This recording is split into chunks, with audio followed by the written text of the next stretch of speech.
플로리다의 친한 친구들이 고등학교를 졸업하고 대학교에 입학했을 때 고등학교 시절의 드라마는 그들을 따라갔습니다. 그리고 그들 중 한 명이 사라졌을 때 경찰은 무슨 일이 일어났는지 알아내기 위해 나머지 그룹을 신문했습니다. 전형적인 10대들의 장난이 치명적인 상황으로 치달았습니다. It's very like soap opera like. We don't like me and Christian were very uncomfortable with all of it. Oh, Chris and Erica are going out. And he kind of lost it a bit. He was like, what is this? Like, I don't get it. I don't get why they would do this to me. You get me? So, what is it that you're thinking now has happened to Christian? What do you think happened? Okay, I don't mean to be the pessimist, but I think Christian's dead. Where do you think Christian is right now? I just really hope he's lost. I'm gonna be really mad at him if he is lost, but I just really hope he is lost. Seems like a long time to be lost, don't you think? Yeah. You gotta tell the truth. Will I still be able to go home with my parents tonight if I... 시작하기 전에 피해자의 가족과 사랑하는 사람들에게 깊은 애도를 표합니다. 이 경우에는 크리스찬 아길라르입니다. 고등학교 드라마는 전설적입니다. 성인이 되기 전 마지막 몇 년 동안 벌어지는 험담과 심리게임은 너무나 흔해서 TV쇼와 영화에서 수많은 장면에 영감을 주었습니다. 그러나 드라마가 고등학교에서 끝나지 않을 때 실제 생활에서는 어떤 일이 발생합니까? 이 사건에 연루된 플로리다 10대들에게는 돌이킬 수 없는 결과를 초래했습니다. 2012년 6월 도랄 아카데미의 12학년 학생들은 졸업을 준비하고 있었습니다. 미국 전역의 다른 많은 학생들과 마찬가지로. 그러나 고등학교의 끝은 또한 그들의 삶에서 근심 걱정 없고 흥미진진해야 할 시간을 망치는 비극을 촉발했습니다. 졸업이 다가오자 대학 진학을 앞둔 10대들 중 일부는 연애 관계를 재평가하기 시작했습니다. 고등학교의 공식적인 끝은 헤어지고 새로운 시작을 찾을 수 있는 최적의 시간이 될 수 있습니다. 이 그룹의 두 커플에게 졸업은 그들의 관계에 대한 예고 없는 종식을 의미했고 인생이 바뀌는 일이었습니다. 헤어지는 사람들 중에는 크리스찬 아길라르와 그의 여자친구 알리사가 있었습니다. 그들은 8개월 동안 남자친구와 여자친구였습니다. 신자은은 게인즈빌에 있는 플로리다 대학교로 향하고 있었습니다. 그는 부상과 외상으로부터 사람들의 재활을 돕고 삶의 질을 향상시키기 위해 생체의학 엔지니어가 되기를 열망했습니다. 엘리사는 텔러헤시에 있는 플로리다 주립대학에 진학할 예정이었습니다. 엘리사가 신도 살인 사건을 수사하는 형사들과 처음 이야기를 나누었을 때 그녀는 그들의 이별을 상호적인 것으로 규정했습니다. 그녀는 처음에 그들의 이별을 상호적인 것으로 묘사했습니다. 그녀는 장거리 연애의 복잡함을 피하기 위한 상호적인 결정이었다고 주장했습니다. 하지만 경찰이 엘리사의 진술에 불일치 사항이 있다고 지적하자 엘리사는 처음 주장했던 것처럼 두 사람 모두 헤어지지 않았다는 사실을 인정했고 빌리버에 대한 그녀의 남아있는 원망이 사건 전개에 중요한 역할을 하게 됐다. 아리사는 이별이 처음 예상했던 만큼 상호적이지 않았으며 여전히 남아있는 원망을 인정했습니다. 신자은 앞으로 일어날 사건에서 역할을 할 것입니다. 엘리사는 상처받은 감정을 품고 있었지만 다른 커플들과 겪고 있는 상황에 비하면 그녀의 불편함은 아무것도 아니었다. 그들의 친구 그룹에서 같은 시기에 헤어진 사람들, 페드로 브라보와 에리카 프리머는 거의 3년 동안 함께했습니다. 그들의 관계가 공식적으로 끝나기 전에 에리카는 페드로에 대해 불만을 느꼈습니다. 그녀는 페드로가 자신보다 친구들과 함께 있는 것을 더 신경 쓴다고 믿으며 무시당했다고 느꼈습니다. 그 가정은 완전히 틀린 것으로 판명되었습니다. 에리카는 플로리다 대학교 캠퍼스 경찰관에게 페드로와 헤어진 이유를 말했습니다. I started seeing problems in December of last year of 2011. It was simple things, but they were kept adding up, and I kept making up excuses for him, and I didn't like the fact that I had to keep making up excuses, but oh no, it's not his fault. 이별에 대한 페드로의 격렬한 반응은 에리카를 놀라게 했습니다. 그는 좌절했고 위로할 수 없을 정도로 흐느꼈습니다. 에리카는 처음에 페드로가 재미있고 냉소적이며 반의 광대였기 때문에 그에게 끌렸습니다. 그러나 그녀가 그들의 관계를 끝낸 후 그의 태도는 어둡고 자기 파괴적으로 변했습니다. 첫사랑의 중독은 유독한 독으로 변했습니다. 페드로가 어떤 대가를 치르더라도 에리카를 되찾겠다고 맹세했듯이 18세의 페드로는 스케치북에 자주 그림을 그리고 글을 쓰는 예술가였습니다. 그것이 그의 창의적인 배출구였습니다. 그래서 에리카와의 관계가 깨졌을 때 그는 그녀를 되찾기 위한 연애 고민과 정교한 계획으로 그의 책을 가득 채웠습니다.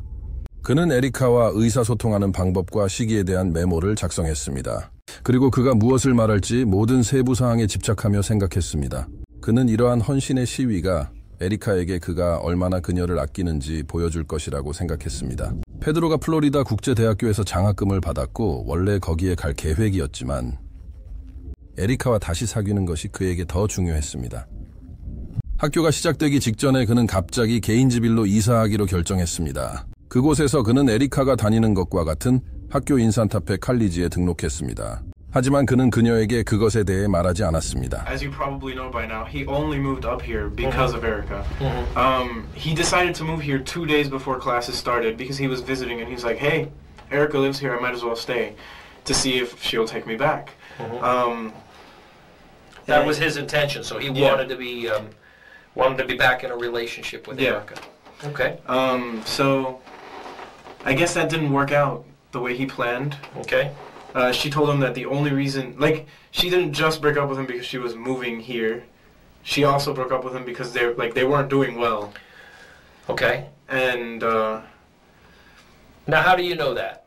Is that something you have observed or that you witnessed in terms of their conflicts, or is this just what? Okay, Rosa is pretty inside and all the knowledge. Like, she really knows Erica well. She really knows Pedro well. Okay. She really knows, like, some of the people they were talking to well. So, like, if anybody knows, I mean, like, the person who knows the most about all this drama, like the relationship drama and all that, it's Rosa. Okay. Yeah. So, yeah, she knows the most. So, like, what I heard about the relationship, I heard from Rosa. Okay. Yeah. All right, but Pedro mentioned to you firsthand that he was still interested in Erica. Yeah. Yeah. Yeah, he would talk about her all the time. 페드로는 너무 낙담하여 반복적으로 자살하겠다고 위협했습니다. 그의 친구들은 그를 걱정하는 것과 그가 그들을 조종하기 위해 위협을 사용하고 있다고 느끼는 것 사이에서 갈팡질팡했습니다. 페드로의 가까운 친구 로사 필리베르토는 에리카가 그와 헤어진 후 그의 정신 상태가 어떻게 악화되었는지 경찰에 이야기했습니다. 어느 순간 그의 친구들은 그가 그것으로 자해를 하겠다고 위협하자 그에게서 커터칼을 빼앗았습니다. 그런 다음 그들이 정신적으로 다시 안정되어 보였을 때 일주일 후에 그것을 돌려주었습니다. So you think this whole thing with Erica is what freaked him out? I do. Okay. You ever known anybody that broke up a relationship after 2 or 3 years, such as Pedro and Erica? Not How really. they acted or anything? Not really, no. But they were kind of like in our school, like our grade at least, our class kind of saw them as like, oh, they're the perfect couple, kind of. So, I mean, I get it. 페드로가 한 소녀를 위해 300마일을 여행한 것은 대단한 행동이었습니다. 에리카에게 그가 바랐던 영향을 미치지 않았습니다. 그 달에 그녀와 신자이 게인즈빌에 도착한 이후로 그들은 많은 시간을 함께 보냈고 곧 서로에게 호감을 갖게 되었다는 것을 깨달았습니다. 두 사람의 우정은 로맨틱해졌고 게인즈빌에 있는 새로운 친구들은 두 사람이 연인이라는 사실을 알게 되었다. 그들은 고등학교 친구들에게서 싹 트는 관계를 숨기기로 결정했습니다. Were you telling other people about this, or were you hiding that? No, we were keeping it quiet. We were just trying to keep it between us. I mean, we didn't have a problem saying it. Like we would walk around campus holding hands and stuff. We didn't have a problem with it. And we knew people in Miami would not be comfortable with the idea of us dating because, again, I had just broken up with Pedro. 에리카와 신자은 페드로를 끝까지 밀어붙이고 싶지 않았습니다. 그들은 자신들의 관계를 비밀로 유지함으로써 친구들 사이에서 불화나 드라마가 일어나는 것을 막을 수 있을 것이라 생각했습니다. 그러나 그들은 신자의 전 여자친구가 진실을 알아낼 것이라고 예상하지 못했습니다. How did you find out that Christian was dating Erica? Well, I did have an idea because Christian would log in a lot of the times into his Facebook account here and his email account. So my internet browser, Google Chrome, a lot of the times it saves these passwords. So sometimes when I would log out, it would log into his account, but I didn't because I didn't look at the email, but it would log into his Facebook. And so I just saw something that let me know that they were dating. Okay. So you saw something in Christian's account? Right, in Christian's account. Which account? His Facebook or Well, his... I actually saw it, I believe through his email. I saw that he was like they were dating for sure. Okay. What did you see them? Just pictures of them, you know, together. They looked very close, and just the titles that she would use to send him emails just kind of let me know that they were dating. How many times did you go into his Facebook account or his email account? Countless of times. Countless times? Just a lot of times, yeah.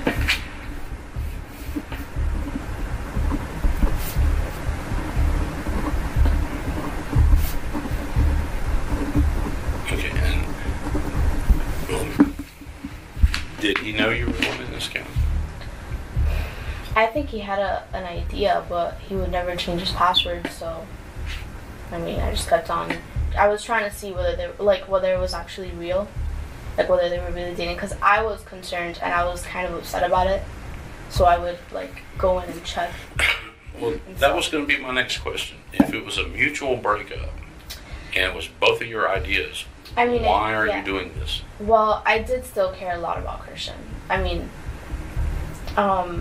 I didn't think that a long distance relationship would work, so I did want to like kind of end it, but I did still care a lot about him. And I guess it was sort of still romantic. Okay. So, to the point where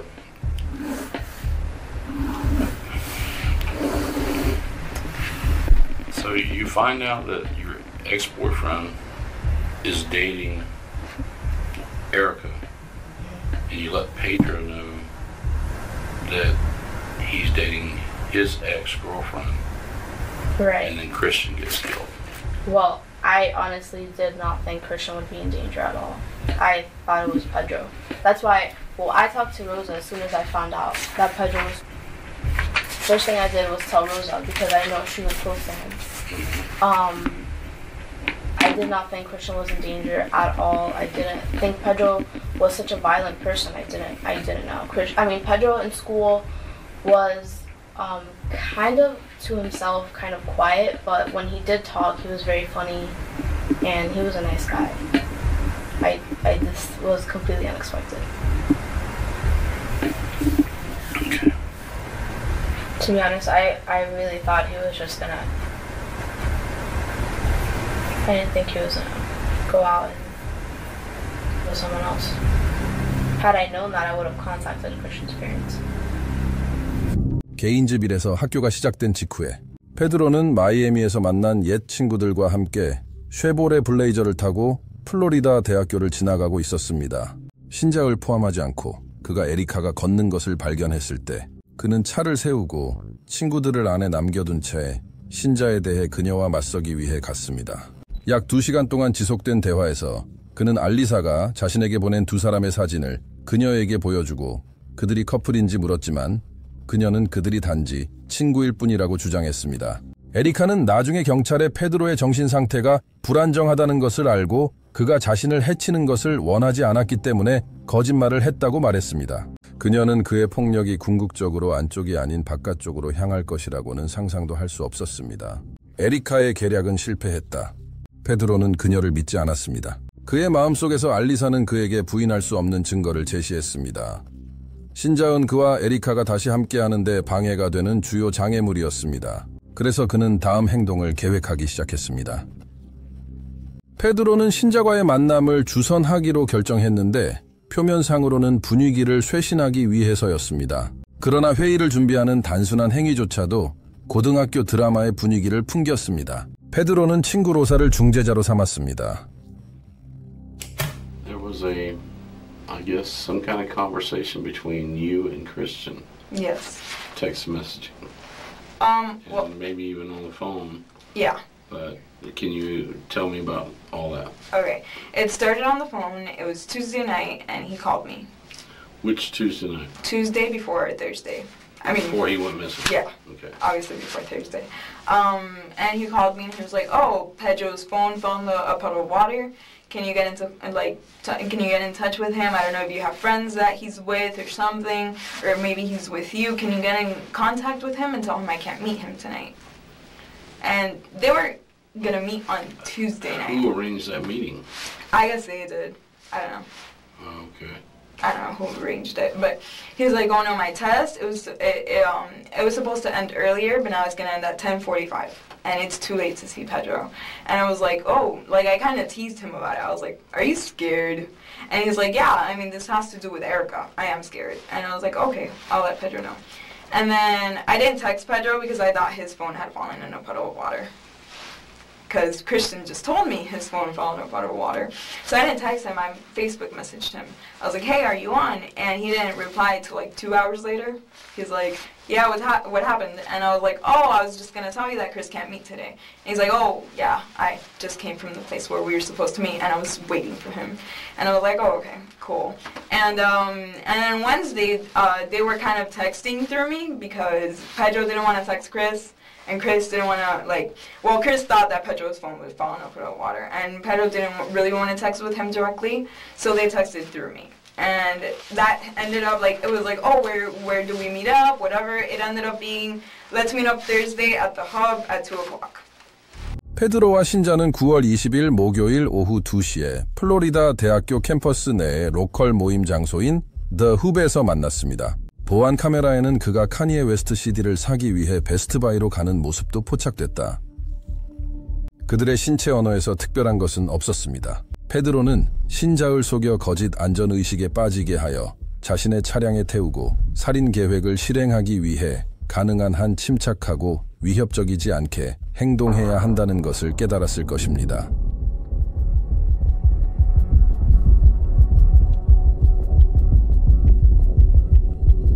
나중에 공개된 감시 카메라 영상에는 페드로가 베스트바이에 들른 후 차량을 타고 월마트 주차장으로 가서 오후 4시부터 오후 7시까지 약 3시간 동안 그곳에 머물렀다는 사실이 드러났습니다. 페드로가 신자를 무력화시키기 위해 약을 탄 음료를 먹였다고 합니다. 신자이 졸리자 뒷좌석으로 올라갔다고 합니다.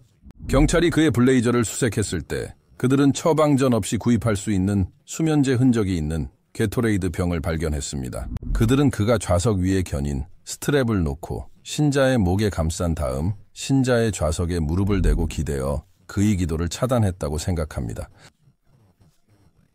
시간이 흐르면서 에리카는 신자의 자신의 문자 메시지와 전화에 응답하지 않는다는 사실에 점점 더 공황 상태에 빠졌습니다. 그가 응답하지 않는 것은 그답지 않았습니다. 마침내 오전 3시경에 그녀는 페드로에게 신자이 어디에 있는지 아는지 묻기 위해 전화를 걸었습니다.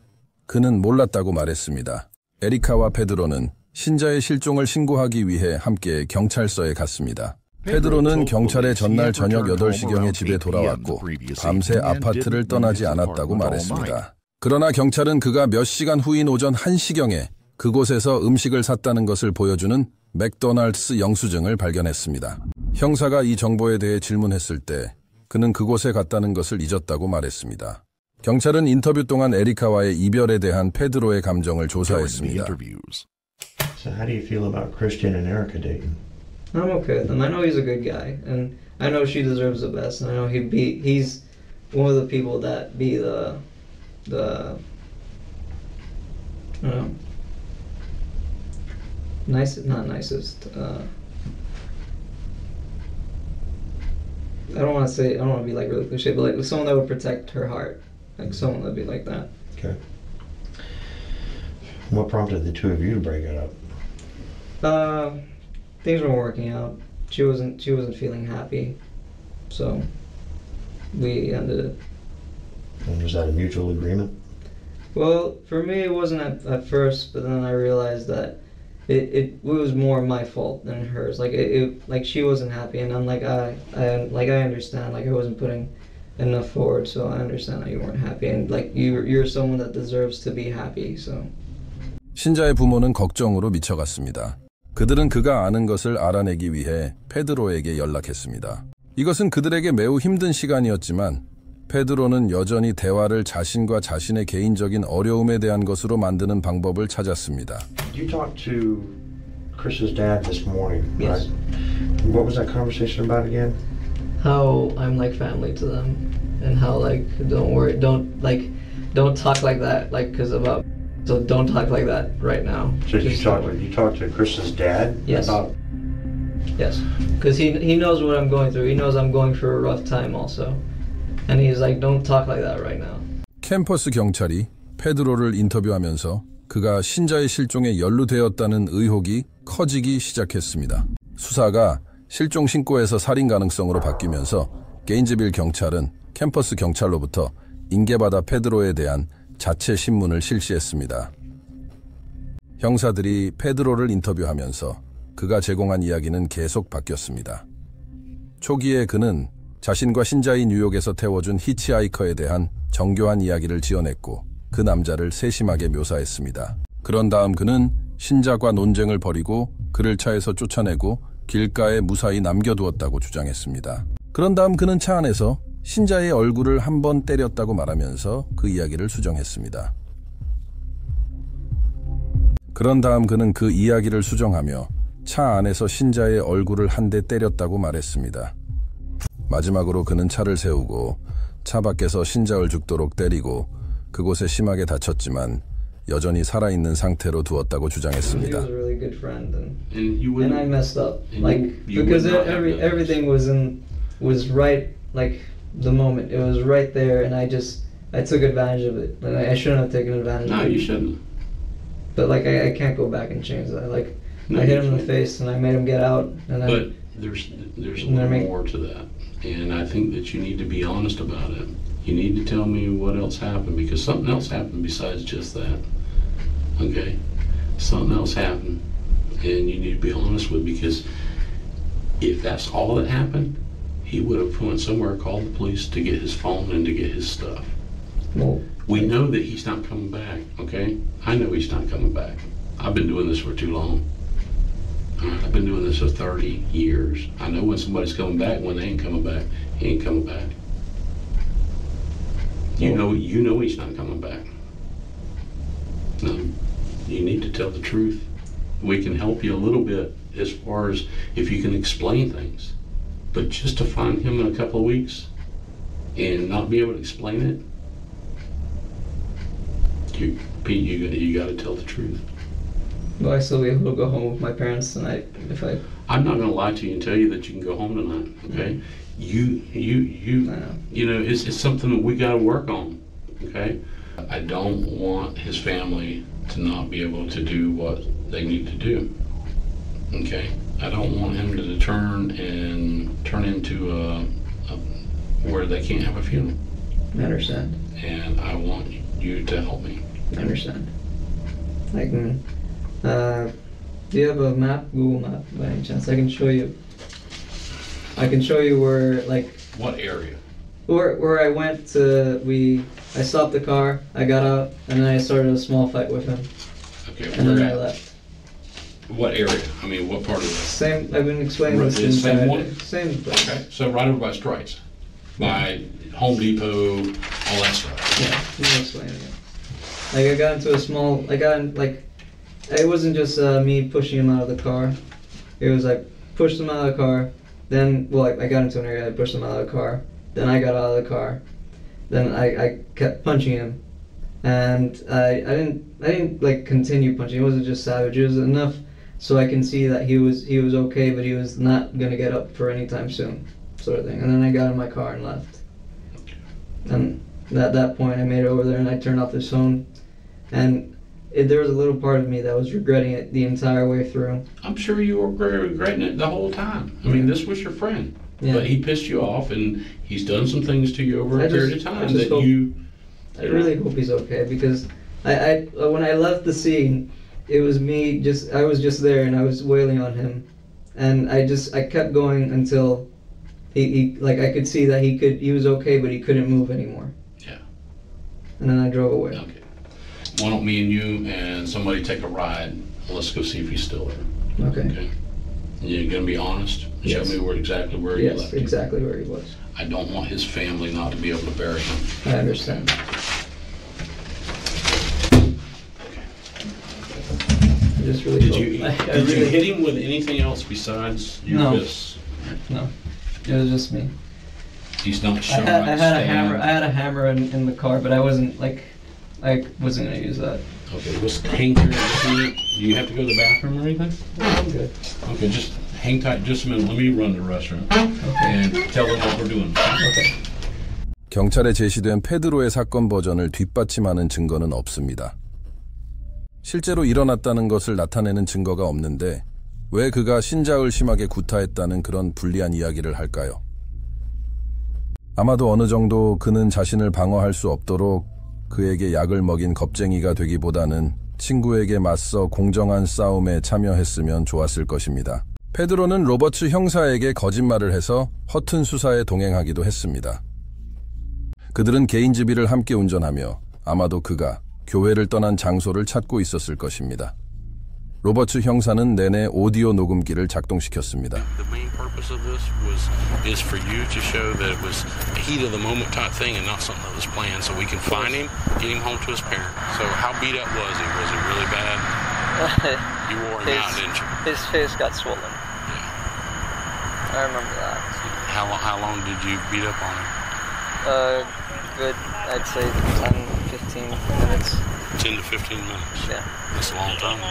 He was pretty mad, wasn't you? Well, it wasn't like continuous, constant hitting. It was like hitting and then like a little pause and then hitting. Did you hit him with anything else? No, just my hands. You could look around my car, you could look at my apartment, but I didn't use anything else except myself. Being there for 10 to 15 minutes of doing this, I think you would know, because you're a pretty smart guy, whether or not he was going to survive or not. Is it possible he crawled out, or you think he should be right where you left him? I remember like I left him, like I remember I didn't do continuous, constant, strong bursts of punches because I wasn't aiming to kill him, I was just aiming to hurt him. And I remember like once I left him, like he was barely breathing, but he was still breathing, and he looked like he couldn't move, but it looked like he looked okay in a way. And I guess what I'm asking you is, he was unconscious, right? Semi-unconscious. You think we're in the right place, or you don't know? It was either here or the next one over. Because I remember I got into a place and I was like, it has to be somewhere where like no one will be able to like get in the way or try and break us up. In a way, I felt like he was trying to replace me. In a way. In another way, I was just tired of like everything. And he was just like an outlet for me. Like he wasn't the reason for everything happening, but he was like the outlet I had. Okay. For sure, one thing, this would make for a great Shakespeare novel. Pedro, you're not. 신자이 실종된 지 10일 후 경찰은 로사를 다시 인터뷰했습니다. 그들은 그녀의 소중한 친구 페드로에 대한 정보를 공개했는데 이는 로사를 충격에 빠뜨리고 핵심에 흔들었습니다. You ever seen him draw in a journal? Pedro? Yeah, he has a sketchbook and he drew, he wrote poems, he wrote like, I guess diary entries, stuff like that. Yeah. Would it surprise you to know that he wrote a plan of this? What he was going to do with It would surprise me. Christian? It would surprise me. Yes. Would it surprise you that your name is mentioned in it? You're kidding. No. It would surprise me. No. It's true. Are you... Okay. Okay. What did it say? About meeting him, how to get an alibi, how to plan it for another day if he can't get Christian off campus, try to offer to take him somewhere to eat that's not on the campus that he doesn't have access to, going back to your place and staying at least an hour with the stuff well hidden in the back of his vehicle so he could establish an alibi. Oh, I did not know that. Yeah. Right now, I'm about to have a breakdown. I'm completely honest. Do you want some fresh air, some water? I'd like some fresh air. Yeah. Straight out like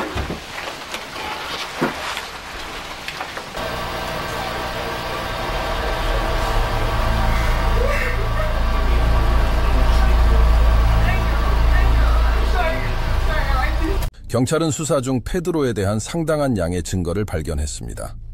그의 방을 수색한 결과 여행 가방 안에 들어있는 다른 가방 안에 신자의 배낭이 숨겨져 있는 것이 드러났습니다. 로즈의 감시 영상에는 페드로가 삽을 구입하는 모습이 담겨 있습니다. 그는 그것을 사용하여 크리스천을 묻었다고 믿어집니다. 페드로의 휴대폰 앱 사용 기록에 따르면 그는 오후 10시 11분에서 자정 사이에 48분 동안 손전등을 사용했는데 아마도 신자의 무덤을 팠던 곳을 비추기 위해서였을 것입니다. 그 후 그는 새벽 1시 30분경 세차장에서 카메라에 찍혔습니다. 신자의 페드로를 만난 지 3주 후 게인즈빌 외곽 약 60마일 떨어진 숲에서 제스민 덩굴을 찾던 사람들은 게인즈빌에서 부패의 틀림없는 냄새를 맡았습니다. 그들은 사냥꾼에게 총을 맞은 후 도망쳤을지도 모르는 죽은 사슴에서 냄새가 퍼져 나온다고 생각했습니다. 그들은 뿔을 되찾아 팔 수 있기를 바랐습니다. 하지만 가까이 다가가자 사슴이 아니라는 것을 깨달았습니다. 그리고 즉시 경찰에 신고했습니다. 시신은 크리스천 아길라르의 것으로 밝혀졌습니다. 이 사건이 2014년에 재판에 회부되었을 때 페드로는 20세였습니다. 그의 변호를 위해 증언한 유일한 증인은 페드로 자신이었습니다.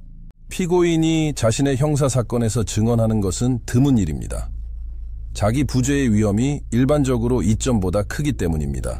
페드로의 감방 동료는 마이클 안젤로라는 남자였는데 페드로의 예술적 성향을 고려하면 흥미로운 이름입니다. 마이클 안젤로는 페드로와 함께 보낸 시간에 대한 소름 끼치는 증언을 했습니다. 검찰은 안젤로의 이미지를 좋게 포장하려고조차 하지 않았습니다. 크립스 갱단원이자 9번 유죄 판결을 받은 중범죄자는 여전히 수감자 복장을 입고 증인석에 섰습니다. 교도소 정보원은 증언 대가로 양보를 받기 때문에 악명 높게 신뢰할 수 없습니다. 마이클 안젤로도 마찬가지였습니다. 그의 협조는 그의 형사 고발에 대한 유죄 협상의 일부였습니다. 하지만 그의 신뢰도는 신자을 묻었던 구멍을 파는 데 사용했던 삽을 페드로가 숨긴 곳을 경찰에 알려줌으로써 높아졌습니다. 안젤로는 페드로가 외부의 누군가에게 삽을 가져오도록 설득하려 했다고 말했습니다. 그리고 유사살인을 저질러 자신에게서 의심을 돌리려 했습니다. 경찰은 게인즈빌에 있는 스파이글래스 아파트의 보도 아래에서 삽을 발견했는데 바로 마이클 안젤로가 삽을 발견했다고 말한 그 자리였습니다. 페드로는 살인을 저지르기 몇 주 전에 그곳에서 살았습니다. 마이클 안젤로는 그들이 감방에 함께 있을 때 페드로가 자주 울었다고 말했습니다. 페드로는 목숨을 끊기 위해 신발끈과 메모를 쓰기 위해 연필을 달라고 부탁했습니다. I'm a monster for having hurt Chris the way I did, and monsters shouldn't exist in this world. I think originally he said that he was going to try to poison him with a mixture of sleeping pills and pesticide and mixed with soda or something, like I guess soda. And his backup plan was to have a knife, you know, to cut his throat in case it didn't work. I'm not sure like what they were talking about or anything, but you know, he got out like he had to find something in the back seat, and he told me that, you know, when he was back there, that he, you know, basically put a moving strap around the kid's neck and braced himself against the seat. And you know, he said that he remembers watching the radio, the clock on the radio, and said it took like 13 minutes for the kid to, you know, I guess die. So after he had got back in the driver's seat and he was, you know, I guess riding around to dispose of the body, that it was making a sound like, and that's the reason that he held on to the driving strap while he was riding around, because it freaked him out. 페드로는 1급 살인, 납치, 불법 감금을 포함한 7가지 혐의 모두에 대해 유죄 판결을 받았습니다. 중독, 인간 유해의 부적절한 운반, 실종 사건에서 법집행기관의 허위 정보 제공, 증거 조작 및 경찰의 허위 보고 제공. 그는 가석방 가능성 없이 종신형을 선고받았습니다. 그는 현재 플로리다 교정국에 수감되어 있습니다. 그는 오키초비 교도소에서 형을 살고 있습니다.